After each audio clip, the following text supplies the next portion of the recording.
Bismillahirrahmanirrahim. Assalamualaikum warahmatullahi wabarakatuh. Innal hamdalillahi nahmaduhu wa nasta'inuhu wa nastaghfiruh wa na'udzu billahi min shururi anfusina wa min sayyiati a'malina. May yahdihillahu fala mudilla lahu wa may yudlil fala hadiya lahu. Ashhadu an la ilaha illallah wahdahu la syarika lah. وأشهد أن محمد عبده ورسوله لا نبي بعد. قال الله تعالى في كتابه الكريم يا أيها الذين آمنوا اتقوا الله حق تقاته فلا تموتن إلا وأنتم مسلمون.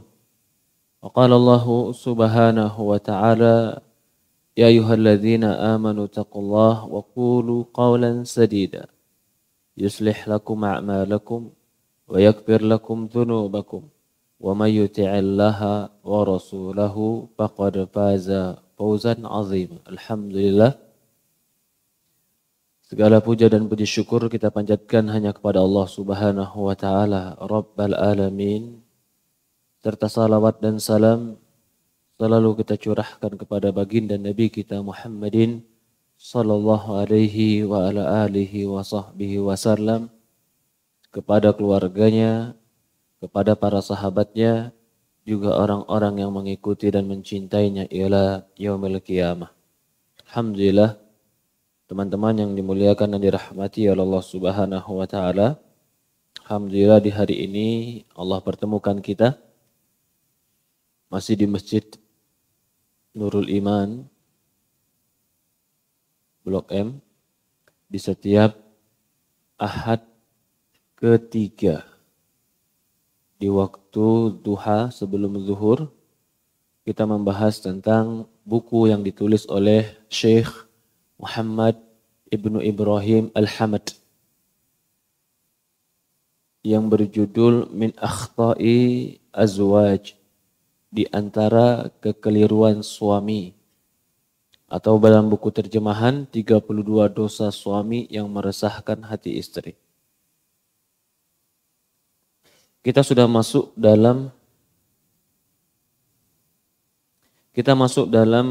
kesalahan yang ke-19. Allahumma inna nas'aluka ilman nafi'an wa rizqan thayyiban wa amalan mutaqabbala. Ya Allah, berilah kami ilmu yang bermanfaat, rizki yang baik, dan amalan yang diterima di sisi Allah Subhanahu wa taala. Teman-teman yang dimuliakan dan dirahmati Allah Subhanahu wa taala, sebelum kita membahas dan melanjutkan pembacaan kitab ini, ingatlah bahwasannya belajar ilmu agama, duduk dalam majelis taklim, itu adalah ibadah yang besar. Ibadah yang bisa jadi lebih besar daripada hanya sekedar zikir. Yarfa'illahu alladzina minkum walladzina utul ilma darajat. Allah akan mengangkat orang-orang. Allah yarfa'illahu alladzina amanu minkum. Allah akan angkat derajat orang beriman di antara kalian. Walladzina utul ilm. Begitu juga orang yang diberikan ilmu, diangkat beberapa derajat oleh Allah Subhanahu wa taala. Teman-teman yang dimuliakan dan dirahmati Allah Subhanahu wa taala, duduk dalam majelis ilmu itu pahala, duduk dalam majelis ilmu itu ibadah, duduk dalam majelis ilmu itu menyebabkan Allah mencintai kita, duduk dalam majelis ilmu itu sebab digugurkannya dosa, duduk dalam majelis ilmu itu berarti orang yang menunaikan kewajiban. Karena talabul ilmi fardhatun ala kulli muslim. Belajar ilmu agama itu wajib bagi setiap orang Islam. Duduk dalam majelis ilmu itu mencari ridha Allah Subhanahu wa taala. Man iltamasa ilman yubtagha bihi wajhallah. Yaltamisuha illa liusiba 'arda minad dunya ram yarah raihatal jannah yaumal qiyamah. Barang siapa yang mencari ilmu yang dengan ilmu itu mendapatkan ridha Allah, tapi dia tidak mencari ilmu tersebut kecuali hanya ingin mendapatkan dunia, maka Allah tidak akan memberikan kepada dia wanginya surga pada hari kiamat nanti. Orang yang belajar ilmu agama tapi tujuannya bukan karena Allah, bukan malah kedapat kebaikan, bisa jadi dia mendapatkan keburukan, yaitu Allah Subhanahu wa taala hukum dia. Teman-teman yang dimuliakan dan dirahmati Allah Subhanahu wa taala, begitu juga belajar ilmu agama ini menyebabkan kita istiqomah dalam agama. Ini yang berat. Karena hati berbolak-balik, iman naik dan turun. Agar istiqomah kita butuh nasihat, penguat dalam jiwa kita. Dulu para sahabat mendapatkan ilmu dan menguatkan jiwa mereka dengan turunnya Al-Quran dan wahyu. Ketika turun wahyu Al-Quran, itu menguatkan jiwa dan keistiqomahan mereka. Begitu juga seharusnya bagi seorang muslim mempelajari ilmu agama, membawakan firman Allah dan hadis-hadis Rasulullah harusnya menambahkan keimanan. Idza tuliyat alaihim ayatuhu zadathum imana. Jika dibacakan pada mereka ayat-ayat Allah akan bertambah keimanan mereka. Dari ini maka tidak boleh bagi kita meremehkan belajar ilmu agama dan hadir dalam majelis ilmu. Harus hadir walaupun seminggu satu kali. Harus hadir walaupun kita mungkin di waktu-waktu yang kita pilih kita mampu. Di akhir pekan atau mungkin selain dari hal tersebut. Yang pasti kita harus memaksa diri kita untuk hadir dalam majelis ilmu. Hari ini kita membahas Allahu Akbar. La ilaha. Hari ini kita membahas qillatul mura'ati li adabil jima' wa hukmihi wa ahkamihi. Kesalahan dari suami terkadang adalah tidak memperhatikan adab-adab hubungan intim, hukumnya dan juga hikmahnya. Kenapa sih masalah seperti ini dibahas, Ustaz? Masalah hubungan intim itu penting. Karena bahkan salah satu tujuan pernikahan adalah hubungan intim. Kebutuhan jiwa manusia, hubungan intim. Menyebabkan keharmonisan, hubungan intim. Menambah kecintaan, hubungan intim. Menjadikan kenyamanan, hubungan intim. Menyebabkan kerinduan, hubungan intim. Tanpa kita menyadari bahwasannya hubungan intim itu penting dalam rumah tangga. Penting sekali. Karena kalau jiwa manusia yang membutuhkan hal tersebut tidak terpenuhi, pasti akan ada dampak bagi dirinya. Orang yang butuh makan, ketika makannya tidak terpenuhi, dampak bagi diri dia. Orang yang butuh minum, ketika minum tidak terpenuhi, ada dampak bagi diri dia. Orang yang butuh oksigen, oksigennya tidak sesuai dengan kebutuhannya, dampak bagi diri dia. Begitupun sebenarnya, hubungan intim itu kebutuhan dasar dari rumah tangga. Ini harus dipahami suami, harus dipahami istri. Kalau suami memahami, maka suami jangan egois. Dia harus perhatikan kebutuhan istrinya. Kalau istri memahami, istri pun jangan menggampang-gampangkan. Sudahlah, kamu tuh cuman maunya itu aja. Sehingga dia semudah menolak suaminya.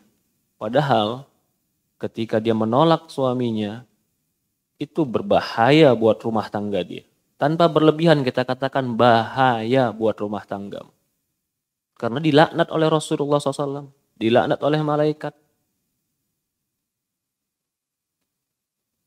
Maka dari itu, di antara bentuk yang terpenting untuk menjaga keharmonisan rumah tangga dan menambah kecintaan adalah jaga hubungan intim. Hubungan intim itu ibadah. Hubungan intim itu ketaatan. Rasul mengatakan fi kulli bud'in ahadikum shadaqah. Setiap kalian hubungan intim sedekah.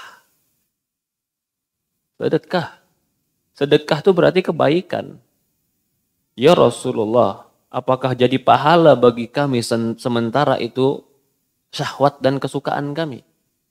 Rasul mengatakan, apa pendapatmu? Kalau seandainya diletakkan di tempat yang haram, bukankah menjadi dosa? Tentu ya Rasulullah. Maka ketika kau letakkan di tempat yang halal, itu menjadi pahala. Nah, jadi hubungan intim itu penting. Ya. Rasulullah SAW memiliki 10 istri.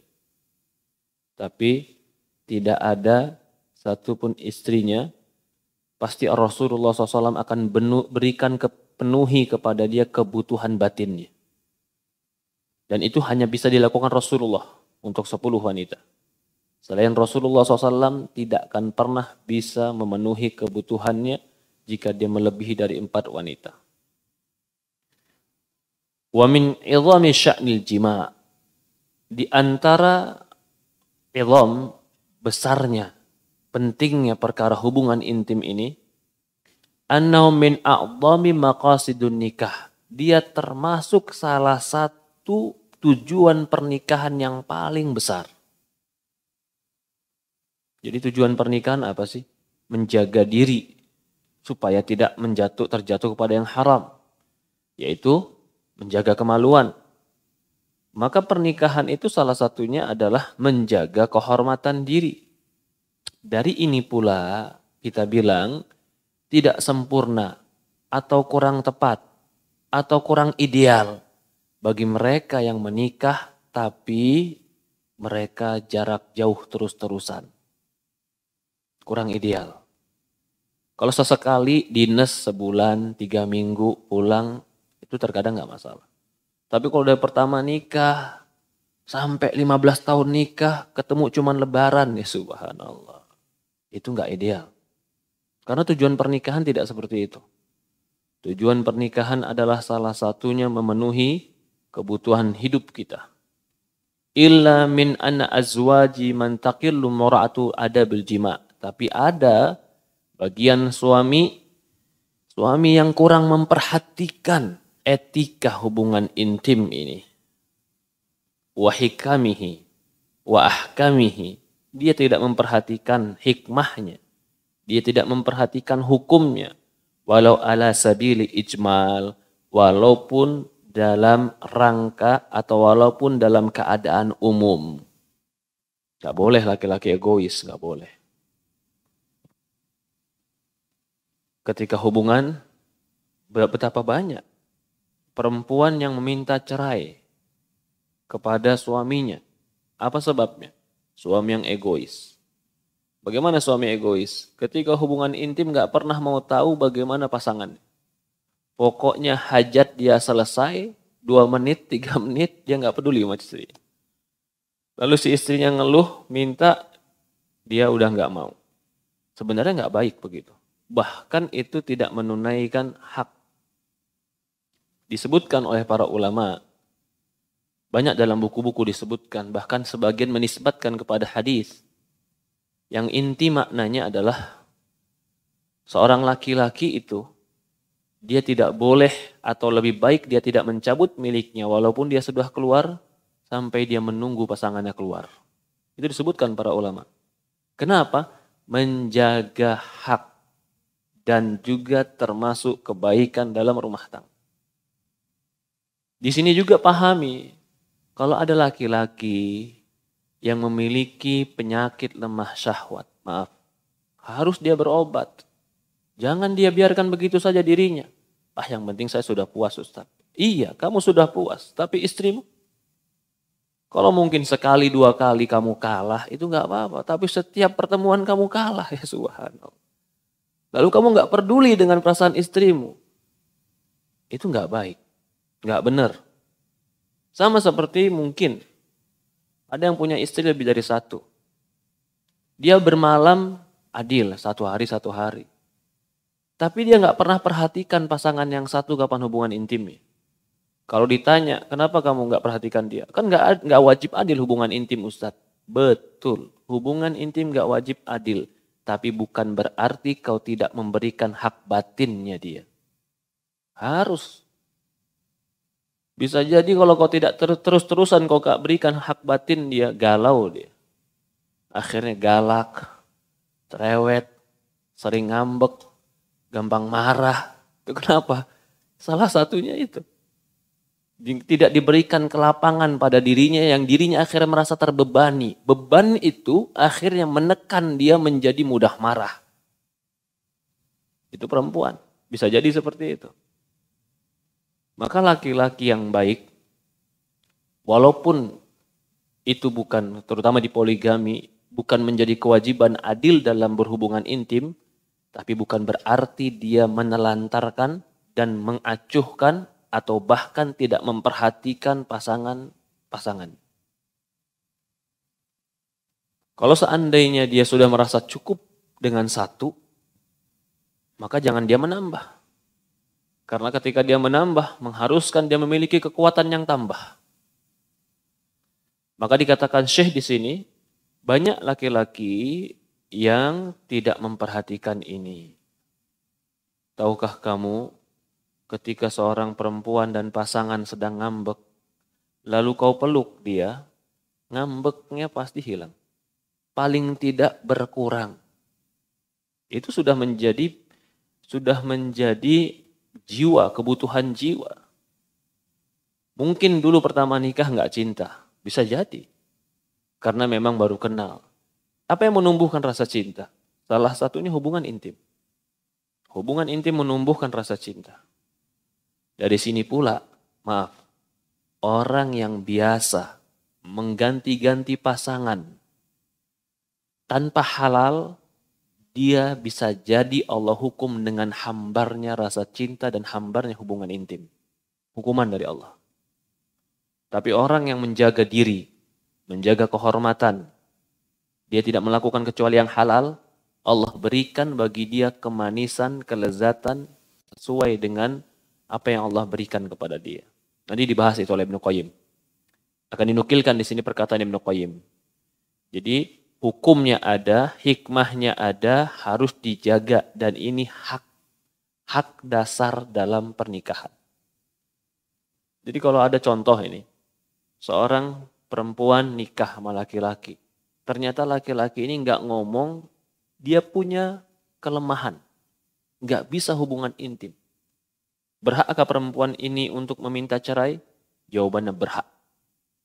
Berhak perempuan itu minta cerai kalau si laki-laki tidak berusaha memperbaiki dirinya. Karena itu hak kebutuhan dirinya, hak batinnya. Wadzalika natijun min jahlin, itu lahir karena kebodohan. Wakillatul mubalah, dan tidak peduli. Wayantaj an hada fuqdan zaujaini likamal rahatul ans. Karena itu hilang, maka lahirlah kehilangan harmonis dan ketentraman di dalam rumah tangga. Jadi kaitannya dengan ketentraman, keharmonisan, kesakinahan. Jadi laki-laki itu memiliki kebutuhan di dalam hubungan intim terkadang berbeda dengan wanita. Maka itu wanita ada liburnya dalam sebulan berupa haid. Allah kasih dia libur. Karena memang di saat-saat itu wanita memang ada tabiat wanita yang Allah ciptakan tidak terus menginginkan. Tapi tabiat laki-laki itu tidak pernah ada haid. Maka tabiatnya mereka selalu mau. Sebutkan juga di antara faktornya kenapa? Karena berbedanya fisik, berbedanya tenaga, berbedanya makanan. Fisik, makanan, tenaga, makannya lebih banyak, fisikal lebih kuat, tenaganya lebih kuat, akan mengantarkan juga keinginan yang lebih banyak. Perempuan tidak boleh menolak ketika laki-laki mau, laki-laki tidak boleh menelantarkan kebutuhan istri. Di sini pula menjadi kesalahan, ini banyak yang terjadi. Apa itu? Maaf, ketika si perempuan sudah mulai menopause atau sudah mulai kurang keinginannya, udah gak mau. Ada perempuan yang sudah mulai seperti itu. Dan masih punya suami. Apa yang terjadi? Suaminya padahal masih mau. Si istrinya sudah tidak mau. Ini banyak yang terjadi. Jangan dianggap si perempuan, enggak saya udah enggak mau berarti suami enggak mau. Beda. Beda psikologis laki-laki dengan perempuan. Rasulullah SAW ketika di usia 60 tahun atau 50 tahun lebih masih menikah. Kebutuhan itu masih ada. Maka itu Sauda binti Zam'ah. Ketika dia sudah merasa dia mulai menopause. Dan sudah mulai merasa dia tidak membutuhkan itu.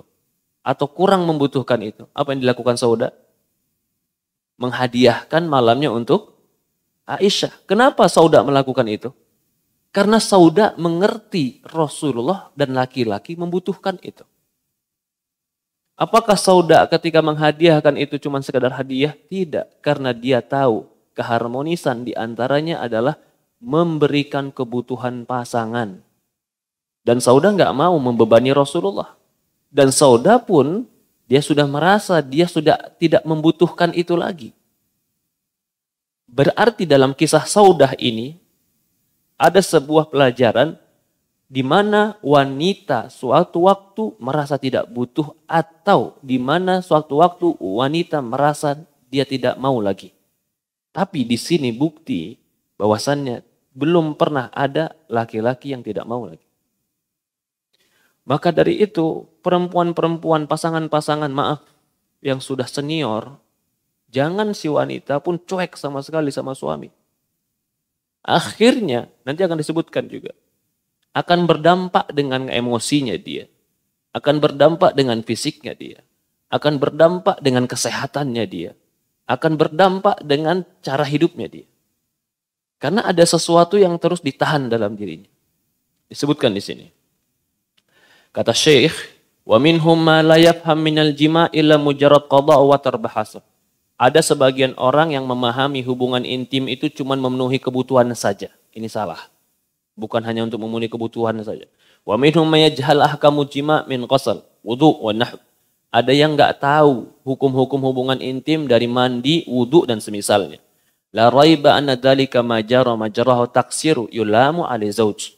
Kalau ini terjadi, maka ini tidak diragukan lagi menunjukkan kekurangan si suami dalam memperhatikan masalah ini. Fayan bagilahu an yura'i adabul jima'. Harusnya seorang laki-laki memperhatikan etika-etika ini. An yakif ala syai'in min hukmihi wa asrarihi wa ahkamihi. Hikamihi di sini.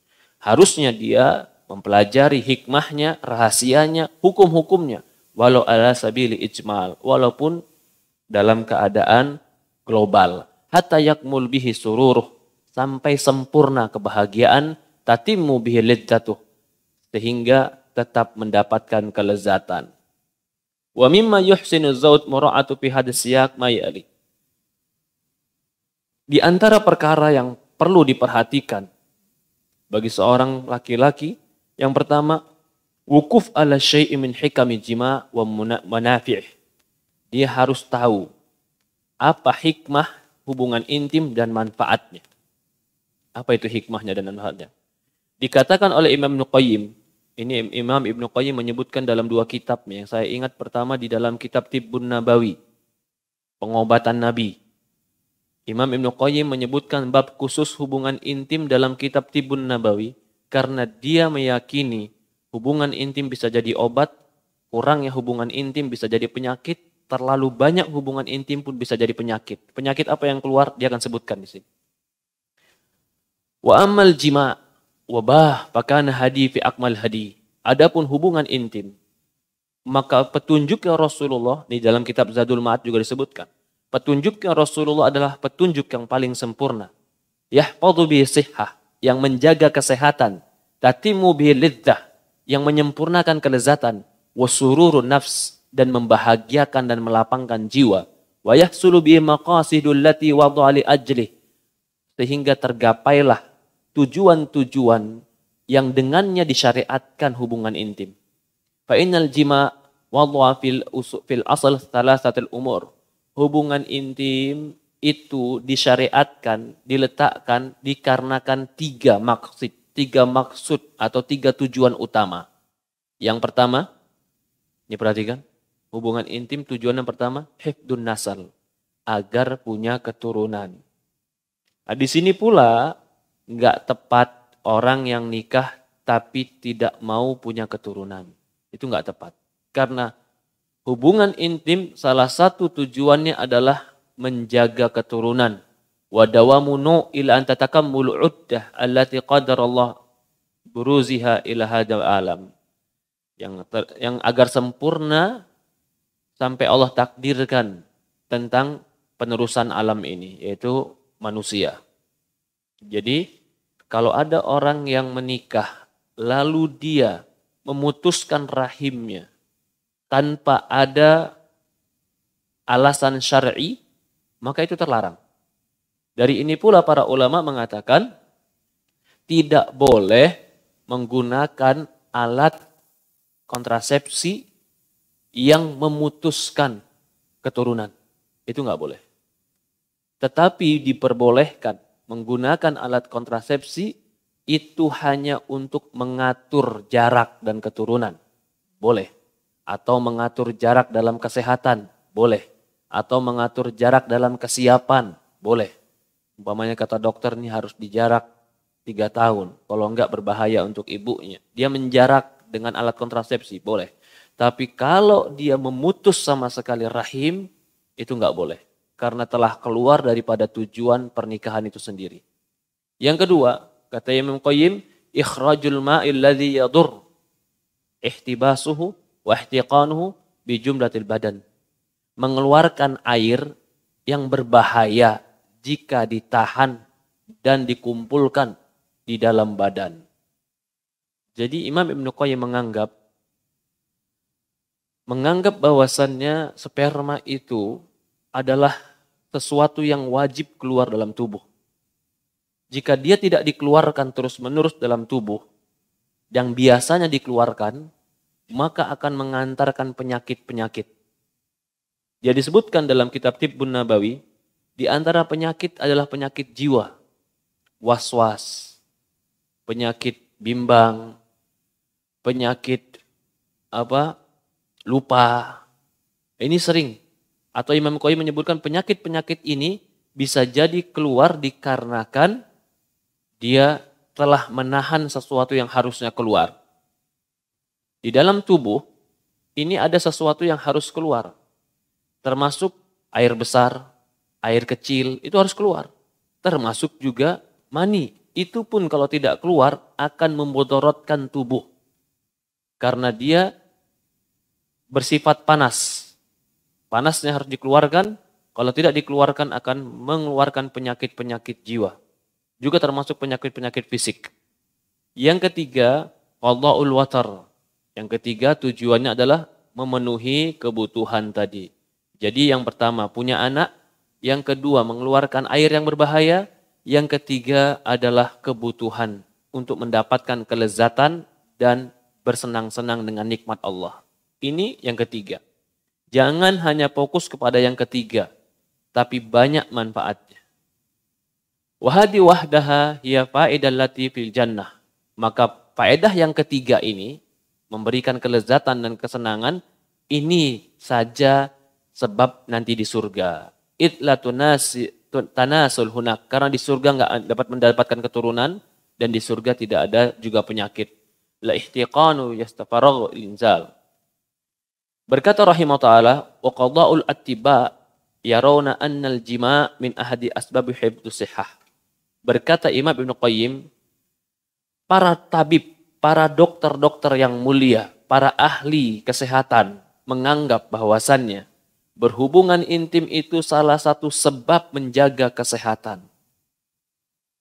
Iya, menyegarkan badan, menguatkan fisik. Sebagaimana darah kotor terkadang harus dikeluarkan dengan bekam, begitupun mani harus dikeluarkan ketika dia diendapkan. Wa min manafi'i ghaddul basar. Di antaranya manfaatnya adalah bisa menyebabkan seorang lebih menundukkan pandangan.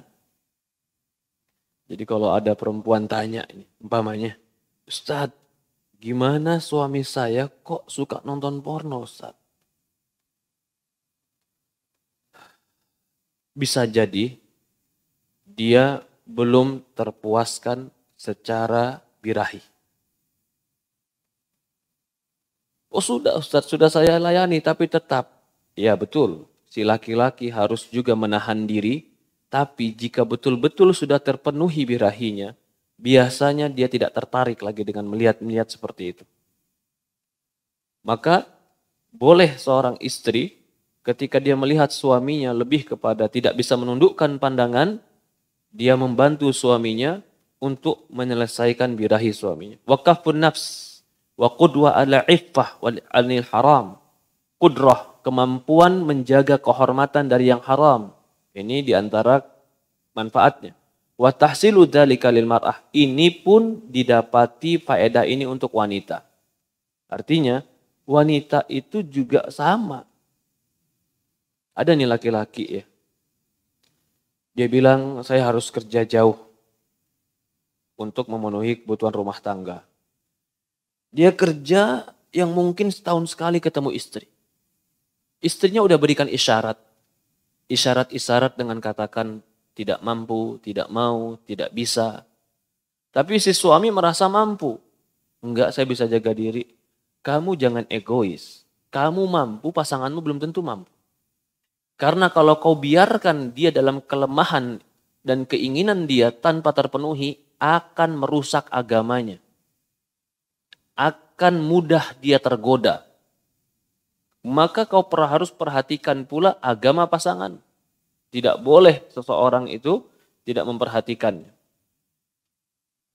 Ini dapat bagi wanita, yaitu menjaga kemaluan, menjaga kehormatan, menjaga harga diri. Fahuwa yanfa' nafsahu fid dunya wal ukhra. Akan bermanfaat di dunia dan akhiratnya.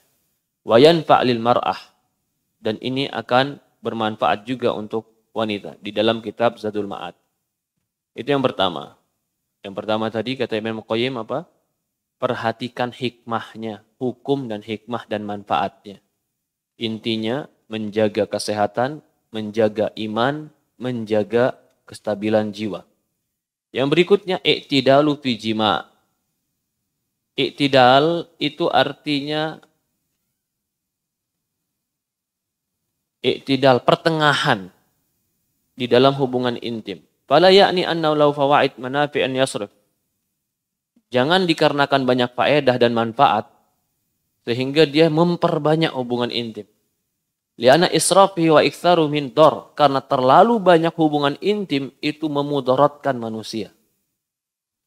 Sekarang banyak sedikit ini berapa Ustaz? Relatif. Nggak bisa disamakan. Usia pun berbeda, makanan pun berbeda, keadaan sosial pun berbeda. Ada orang yang mungkin dibilang sehari 2 kali bagi dia itu normal. Karena tenaganya, karena makanannya, karena keadaan sosial dia, lingkungan dia. Ada orang yang mengatakan seminggu sekali cukup. Mungkin karena usia dia juga. Karena usia, karena tenaga, dan karena kesehatan. Tapi yang jelas, kalau terlalu memperbanyak, yang akhirnya melemahkan jiwa. Membuat malas. Terlalu banyak melemahkan jiwa dan membuat malas. Ini pun mudarat. Yang baik itu adalah tetap menjaga kebugaran diri. Maka dikatakan anyaktur wal israfihi wa iktsaru min darul insan, karena memperbanyaknya pun mudarat. Fa innahu yasqutul quwwah wa yadurru bil asab. Akan menghilangkan kekuatan, lemah jadinya. Wa yadurru bil asab, memudaratkan asab, tulang belulang. Jadi badannya remuk, lemes, malas bergerak. Itu kalau terlalu banyak.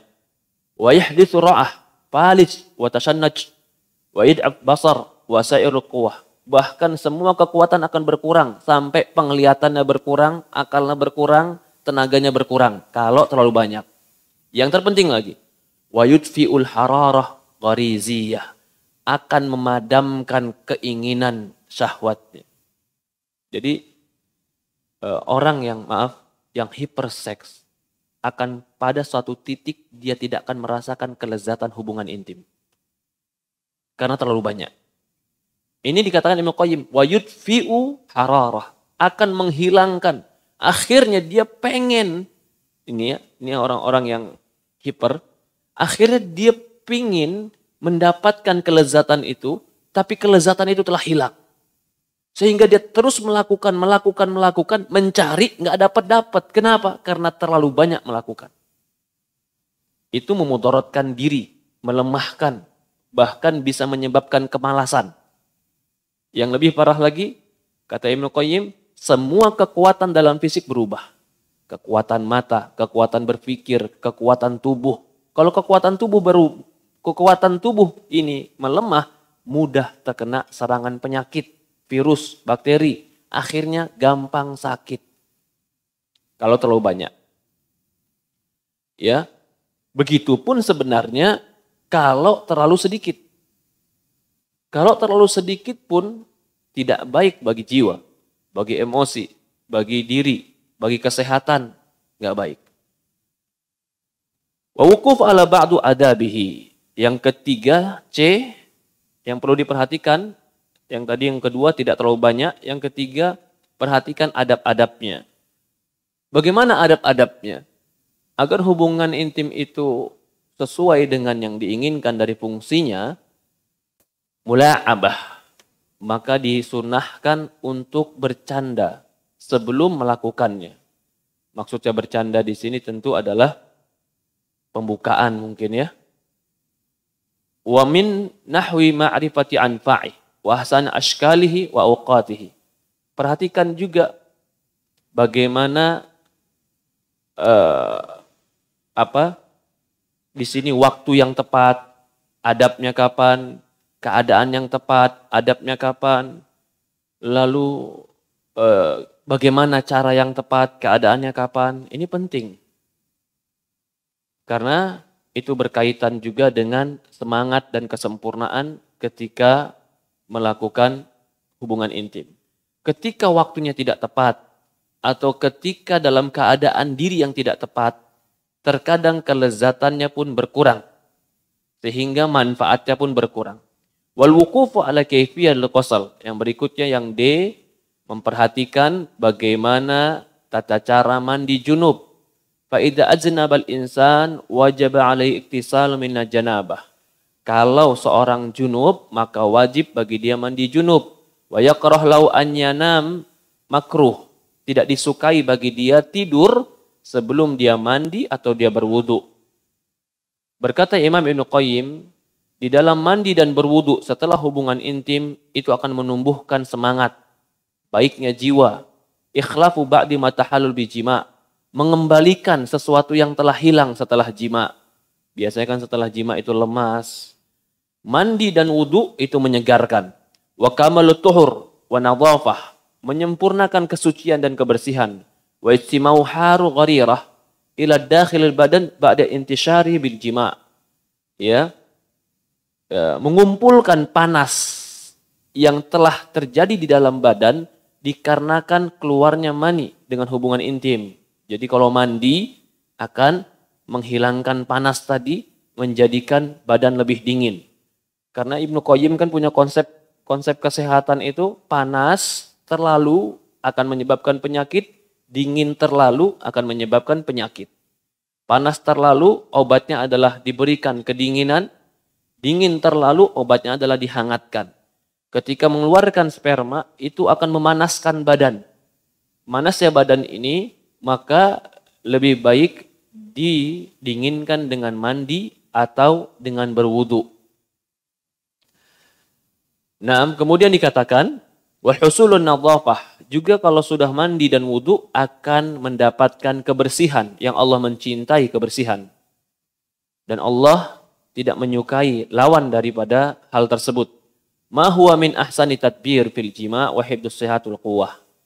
Walihada syara'al mujami' idza arada 'aud. Maka itu disyariat bagi mereka yang hubungan intim jika ingin kembali melakukan kedua kali, agar dia duduk di antara dua keadaan tadi. Dalam riwayat Muslim, dari hadis Abi Sa'id Al-Khudri radhiyallahu an, Rasulullah bersabda, jika salah seorang kalian mendatangi pasangannya, istrinya, kemudian dia ingin mengulang kedua kali, falyatawadda, hendaklah dia berwudu. Hadis ini diriwayatkan oleh Imam Muslim dan yang lainnya. Perhatikan hadis ini, jika salah seorang kalian mendatangi keluarganya, istrinya, kemudian dia ingin mengulang kedua kali, falyatawadda, hendaklah berwudu. Banyak faedah diambil di sini. Kenapa harus berwudu? Karena wudu menyegarkan dan mengeluarkan mani melemahkan. Wudu itu dingin, mengeluarkan mani itu panas. Wudu itu mengembalikan semangat, mengeluarkan mani itu terkadang melemaskan. Kalau begitu apa hukum wudu setelah hubungan intim sebelum tidur? Sebagian ulama menganggap itu mustahab, sunnah yang dianjurkan. Bahkan ada yang berpendapat makruh kalau tidur tidak berwudu setelah hubungan intim. Kemudian bagaimana tata cara mandi janabah? Yang pertama yang harus dia siapkan ketika mandi janabah adalah berniat untuk mandi. Bukan hanya untuk bersih-bersih. Dia harus berniat mandinya adalah ibadah. Kalau dia berniat mandinya hanya untuk bersih-bersih, maka itu cuma dapat mandi, tapi tidak dapat pahala atau ibadah mandi junub. Kemudian dia memulai dengan membersihkan kemaluan. Ini yang pertama. Setelah itu, dia bersihkan semua kotoran-kotoran di badannya. Setelah dia bersihkan kotoran tadi, mungkin kemaluan depan, setelah itu mungkin juga dia membersihkan yang belakang. Setelah itu, setelah dia cuci lagi tangannya, dia berwudu. Wudu seperti wudu orang sholat. Setelah dia wudu seperti wudu orang sholat, dia mengenakan air ke seluruh badannya dari mulai ujung rambut sampai ujung kaki. Maka inilah mandi junub. Jadi kalau kita lihat sebenarnya mandi junub itu cuma dua. Satu, niat. Yang kedua, mengenakan air ke seluruh badan. Kalau ini dilakukan, sah. Tapi kalau mau lebih afdol, bersihkan kemaluan, berwudu dulu, mandi, kenakan yang kanan, dari atas sampai bawah, kenakan yang kanan, sampai diyakini seluruh badan kena, dan digosok di seluruh badan. Menggosok itu sunnah. Kalau dia cuma membasahi, rambut dibasahi sampai kaki semua basah tanpa digosok, tanpa sabunan, tanpa sampoan, sah. Yang penting dia sudah niat. Tetapi kalau dia menggosok dengan sabun, lalu menyela-nyela rambutnya, dimasukkan air ke rambutnya dengan sampo, maka itu lebih baik. Dan bagi wanita tidak wajib membuka kepangan rambutnya jika dia mandi junub. Tapi cukup bagi dia membasahkan air ke dasar kepalanya sambil menyela-nyela jarinya ke dasar kepala. Itu sudah cukup. Waliqtasara ala iktisal, kalau dia mencukupkan mandi tanpa wudu, maka itu boleh. Dan ini masyhur dari mazhab arba'ah. Jadi seluruh mazhab, dari 4 mazhab mengatakan boleh mandi junub cuman mandi tanpa harus wudu. Wa in kana yaktasilu min nahar, baraka kaffah yanqamis fil ma wa yusilu ma ila sa'ir badanih.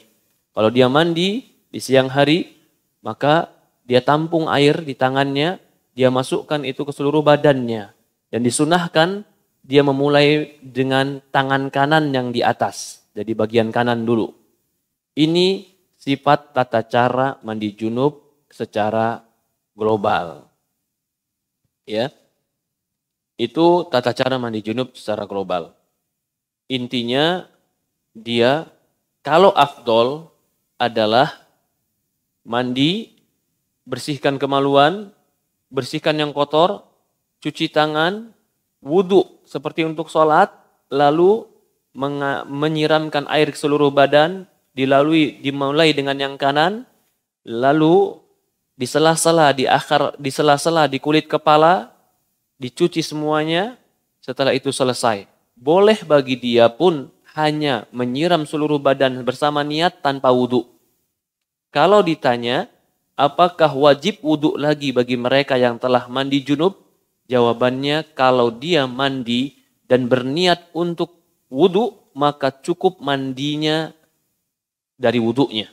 Gak perlu dia ngambil wudhu lagi. Tapi kalau dia mau ngambil wudhu lagi, maka itu afdol dan boleh bagi dia. Apakah wudhunya harus di pertama ataukah wudhu boleh berakhir? Maka dua-duanya boleh. Di pertama mandi dia wudhu, di akhir mandi dia wudhu boleh. Tapi cukup lakukan sekali. Sekali wudhu. Nggak perlu di awal dia wudhu, belum batal wudhu, di akhir dia wudhu lagi. Tidak. Cukup dia melakukan sekali wudhu.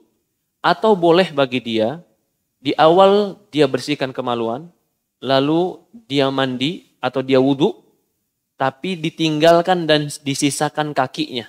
Belum dia cuci. Dia basahkan seluruh badannya. Begitu selesai basah seluruh badan, tinggal kaki diakhirkan. Lalu dia mencuci kakinya. Sebagaimana akhir dari wudhunya adalah kaki. Ini semua adalah tata cara mandi junub. Dan diperbolehkan seorang suami mandi bersama istrinya, mandi junub bersama. Walaupun dalam keadaan tanpa busana berdua. Dan dibolehkan bagi suami dan istri mandi di satu ember bersama untuk mandi junub. Dan dibolehkan pula si suami atau si istri menggunakan air bekas digunakan pasangannya untuk mandi junub. Karena Rasulullah SAW pernah suatu hari mandi, lalu istrinya mengatakan, itu air bekasku pakai mandi junub. Rasulullah mengatakan, innal ma la yajnub. Air itu tidak akan pernah menjadi junub. Boleh, kalau kekurangan air, menggunakan air yang bekas dipakai mandi junub oleh pasangan. Tetapi Rasulullah SAW bersama Aisyah, mandi junub bersama, kata Aisyah, fayaktadifa minhum jami'an. Kami mengambil air berdua di dalam satu wadah. Itu pun diperbolehkan. Di antara kesalahan di sini nggak disebutkan sama Syekh, tapi kita sebutkan sedikit. Di antara kesalahan dalam hubungan intim adalah mendatangi istri ketika haid. Ini haram hukumnya. Tidak boleh bagi laki-laki mendatangi istrinya dalam keadaan nifas. Jelas, kalau nifas dia masih sakit, dia datangi itu kezoliman. Begitu pula tidak boleh bagi seorang suami mendatangi istrinya dalam keadaan haid. Ikhtilaf ulama, apakah parohnya jika seorang suami mendatangi istri dalam keadaan haid? Bisakah dia tebus dengan bersedekah? Sebagian ulama berpendapat kafarohnya adalah dia membayar sedekah. Ada yang berpendapat tidak. Karena tidak ada dalil yang jelas untuk menunjukkan kafarohnya adalah sedekah. Tapi yang jelas larangan Rasulullah SAW mendatangi wanita dalam keadaan haid. Atau dalam keadaan nifas. Adapun dalam keadaan istihadah. Istihadah itu adalah sakit rahim. Bukan karena darah haid. Maka suami boleh mendatanginya. Di antara dosa besar berikutnya yang salah dalam hubungan intim adalah seorang suami mendatangi istri di duburnya. Ini haram, ini dosa besar. Bahkan ini termasuk salah satu perbuatan mirip homoseksual. Maka para ulama mengatakan, barang siapa yang laki-laki mendatangi istrinya melalui duburnya, dia telah jatuh ke dalam dosa atau mirip seperti dosa homoseksual. Dan tidak boleh bagi wanita mematuhi suaminya ketika meminta sesuatu yang haram. Adapun, maaf, kita masih berkaitan dengan adab-adabnya. Adapun menghisap kemaluan pasangan, ini ikhtilaf ulama. Ada ulama yang mengatakan itu haram. Berdalilkan pertama, bahwasannya itu adalah tempat yang najis dan kemungkinan kau akan kena yang najis. Menghisap sesuatu yang mungkin najis itu adalah najis, haram. Yang kedua, pendapat mereka mengatakan itu bukan cara kaum muslimin yang baik dalam melakukan. Ini pendapat pertama. Yang saya ingat pendapat juga dikuatkan oleh Syekh Shalih Fauzan. Maka Syekh Shalih Fauzan menganggap, yang saya ingat, oral seks itu adalah terlarang. Adapun Syekh bin Bas dan yang lainnya berpendapat boleh. Berdalil dengan firman Allah Subhanahu wa taala, nisaukum hartsulakum fa'tu harsakum anasyi'tum. Nisa kalian, istri kalian adalah ladang bagi kalian. Datangilah ladang kalian sesuka kalian. Berdalil dengan ayat ini, selama tidak ada larangan, maka tidak boleh dikatakan haram. Mendatangi ketika dari dubur ada larangan hadis. Mendatangi ketika haid ada larangan hadis. Hukum asalnya mendatangi pasangan adalah nisa'ukum harsulakum fa'tu harsakum ana syi'tum. Pasangan kalian adalah kebun kalian, datangi kebun kalian semampu kalian. Lalu bagaimana dengan mereka mengatakan, kalau kamu mengakukan oral, berarti kemungkinan kamu akan kena yang najis. Maka jawabannya, mani itu tidak najis. Kalau seandainya keluar madhi, maaf ini, karena ini banyak pertanyaan. Kalau memang ternyata keluar madhi, maka tidak boleh ditelan. Itu harus dibuang. Karena madhi itu adalah perkara yang najis. Allah alam. Ya. Ini pembahasan tentang hubungan intim. Juga sebagian orang bertanya, apakah betul hubungan intim itu tidak boleh telanjang bulat? Jawabannya itu tidak ada dalil sama sekali yang melarang. Tidak ada dalil sama sekali melarang bahwasannya orang berhubungan intim itu harus bertelanjang bulat. Allahu alam. Insyaallah pertemuan sedikit lagi belakangan adalah kesalahan berikutnya menyebarkan ya rahasia ranjangnya kepada orang lain. Ini adalah kejelekan dan ini adalah kerusakan ketika seorang pasangan menceritakan hubungan intimnya kepada orang lain. Ini menunjukkan dia telah hilang rasa cemburu dalam dirinya dan telah hilang fitrah kebaikan dalam dirinya. Orang yang baik tidak akan mau pasangannya menjadi bayang-bayangan orang lain atau bahkan tontonan orang lain. Ketika dia menceritakan hubungannya dengan pasangannya sehingga terbayangkan oleh orang lain, dia seperti zaniyah. Dalam sebuah riwayat dia seperti syaitan dan syaitanah yang sedang melakukan hubungan intim dan dipertontonkan orang lain. Ini termasuk kesalahan. Allah alam, kita akan bahas ini di pertemuan akan datang. Dan juga pertemuan akan datang di poin berikutnya adalah masalah tentang ya kesalahan suami tidak mengertinya tentang tabiat wanita. Ini pertemuan akan datang. Di antara kesalahan suami tidak mengertinya kebutuhan dan tabiat wanita sehingga mereka mengacuhkan apa yang menjadi kebutuhan bagi seorang wanita. Bismillah, assalamualaikum Ustadz, jazakumullah khair. Izin bertanya,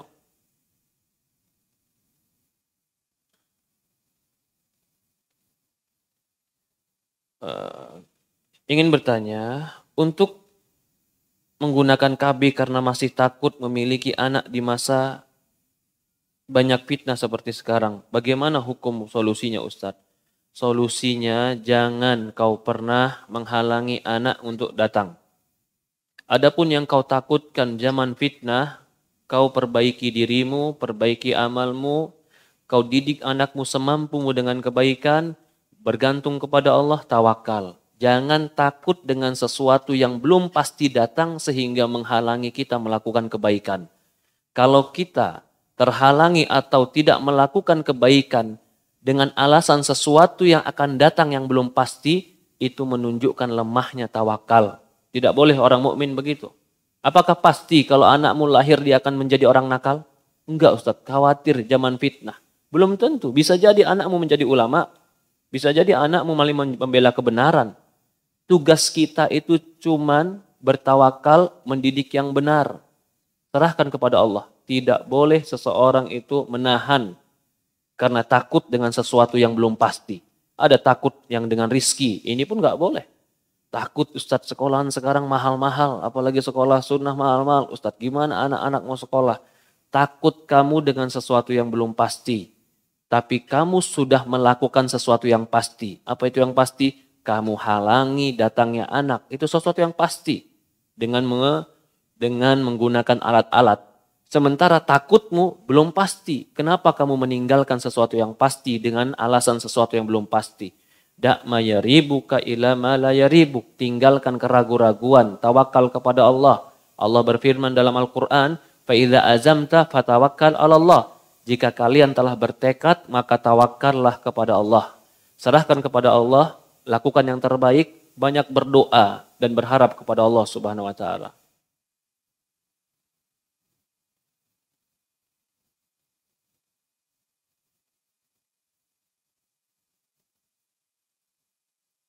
Ustadz, hubungan intim itu terpenting dalam keharmonisan. Saya seorang istri Ustadz, tapi saya sudah tidak menikmati hubungan intim. Saya hanya menjalankan sekedar gugur kewajiban. Apakah saya berdosa? Tidak. Tidak berdosa. Yang penting kau tunaikan kewajibanmu. Dan apakah karena dosa juga Ustadz jika saya tidak bisa menikmati hubungan intim dengan suami? Jazakallah khair jawabannya. Allah alam, ini yang bertanya berapa usianya. Iya. Kalau memang dia dalam keadaan seperti itu, tapi dia tetap melayani suaminya dan suaminya tetap butuh, mudah-mudahan tetap jadi pahala bagi dia dan menjadi sedekah bagi dia.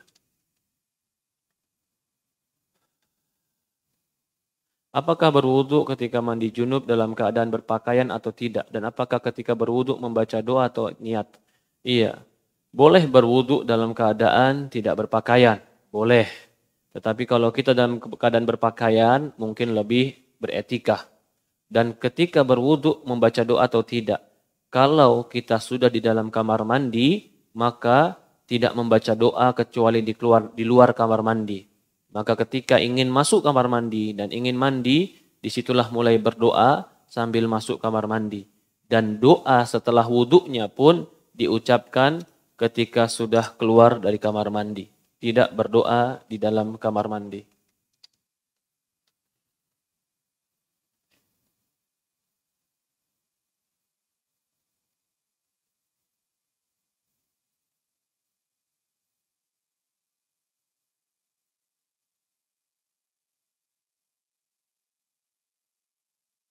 Assalamualaikum Ustadz, suami saya pernah berzina, kemudian saya telah memaafkan. Namun setelah ketika berhubungan intim selalu terbayang perbuatannya, saya trauma sekali.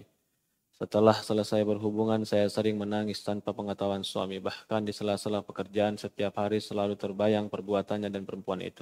Bagaimana cara menghilangkan rasa trauma itu? Ya Allah. Yang pertama, kalau memang suamimu telah berubah, maafkan. Fa'fu wasfahu. Maafkan dan lupakan, kata Allah. Bukankah kau ingin mendapatkan maaf dari Allah? Maka maafkanlah orang lain. Mudah-mudahan ketika kau maafkan suamimu, itu menyebabkan Allah memaafkan dosa-dosamu. Semua orang punya khilaf dan punya salah. Kalau dia betul-betul berubah dan kau terima dengan keikhlasan perubahannya, maka mudah-mudahan itu menjadi amal soleh untukmu di sisi Allah Subhanahu wa taala. Lalu selain kau berusaha mencari dalil-dalil keutamaan memaafkan kesalahan orang lain, kau berusaha untuk berdoa kepada Allah. Doa kepada Allah agar Allah kuatkan hati. Allah berikan kebaikan dan Allah lupakan segala kejelekan. Karena kalau bukan Allah yang memberikan kita kekuatan, maka kita tidak akan pernah mampu. Allahumma a'inni ala dzikrika wa syukrika wa husni ibadatika. Ya Allah, tolong aku untuk selalu mengingatmu dan untuk selalu berzikir padamu, dan tolong aku untuk menjadi hambamu yang baik. Baca keutamaan memaafkan, dan semoga Allah memaafkan dosa-dosa kita, dan banyak berdoa kepada Allah agar Allah berikan kekuatan, dan juga doakan suami kita agar Allah jaga mereka dari segala ketergelinciran. Nas'alullah salam wal afiyah. Bagaimana yang mengakali hubungan intim yang ideal, yang kondisi ada beberapa balita di rumah karena kadang suka terbangun tiba-tiba. Dan anak bayi, anak kecil, berapa usia maksimal boleh melihat orang tuanya berhubungan? Apa sejak bayi sebaiknya harus dijauhkan saat orang tua berhubungan? Jazakallah khair, barakallahu fikum. Bagaimana mengkondisikan? Allahu alam ya, ini tentu kembali kepada kebiasaan masing-masing. Kebiasaan masing-masing, kebiasaan tidur anak masing-masing, ini tentu mereka bisa melihatnya sesuai kebutuhan masing-masing. Maka itu biasanya ada mengerjakannya malam setelah anak-anak tidur. Atau ada mengerjakannya pada saat anak-anak sedang lengah atau mungkin sedang istirahat. Kalau ditanya usia berapa, tentunya adalah usia yang sudah memahami perbuatan, itu lebih baik dijauhkan. Jangan sampai mereka melihat ketika melihat orang tuanya melakukan itu. Anak-anak sekarang mungkin di usia 3 tahun, 4 tahun sudah mulai bisa melihat dan bertanya apa yang dilakukan. Maka di usia-usia seperti itu lebih baik jangan melakukan di hadapan anak-anak. Karena mereka akan bertanya dan mereka akan melihatnya. Ya, tapi kalau mungkin di usia-usia 1 tahun ke bawah yang belum mengerti, dia mengkondisikannya atau terkadang dia melakukannya, selama anak itu belum mengerti, mudah-mudahan tidak menjadi masalah. Allahu a'lam. Ini yang kita bahas pada hari ini. Semoga yang kita bahas ini bermanfaat. Semoga Allah berikan kita kebaikan dunia dan akhirat. Semoga Allah Subhanahu wa taala jadikan keluarga kita keluarga yang sakinah, keluarga yang mawaddah, keluarga yang rahmah. Allah lindungi rumah tangga kita dari fitnah-fitnah, baik itu fitnah dunia ataupun fitnah wanita. Semoga Allah Subhanahu wa taala berikan kita pula anak-anak yang saleh dan salehat. Semoga Allah Subhanahu wa taala jadikan rumah tangga kita salah satu sebab bahtera yang menuju surga Allah Subhanahu wa taala. Kita tutup dengan doa kafaratul majlis. Subhanakallahumma wa bihamdi asyhadu an la ilaha illa anta nastaghfiruka wa atubu ilaik. Assalamualaikum warahmatullahi wabarakatuh.